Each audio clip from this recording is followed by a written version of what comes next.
Mana soat binosi. Xo'p. Mana bu 3-hammom, hamma biladigan hammom, 3-hammom. Mana shu bizga keladigan joy mana shu ko'prik tagidan kelganimizdan keyin mana shu soat binosini tagidan misol oldida o'tirsa, shuna o'ng qo'l tarafga burilsa, ana bu narsa ana 89 yozilgan. Mana bu zdaniya bilan mana bu zdaniya kiradigan eshik 91, 92. Mana ana shu joydan tepaga chiqilsa, ayol va erkak tepaga chiqilsa, tavof qilsa bo'ladi. Eng balandidan tavof qilsa bo'ladi. Chap qo'lida Ka'ba ko'rinib turadi. Eng balandi. Buni shom asrdan keyin kirsanglar bo'ladi. Ko'pincha yopiq bo'ladi. Shu asrdan keyin ochaveradi. Shom xuftonni ham shida o'qib, tavoflar qilib, keyin qaytsa bo'ladi. 91, 92-eshikdan kirasizlar.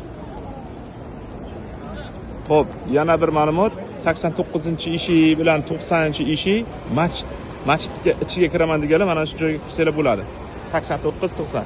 Yana shu yerdan chiqib, to'g'ri mana o'ng qo'lingizda soat qoladi shunda, shu bilan mana shu joydan stenkamizga ketasizlar. Adashib ketmanglar, bu tarafga ketmanglar, mana shu tarafdan ko'prik tagi bilan stenkamizga ketasizlar.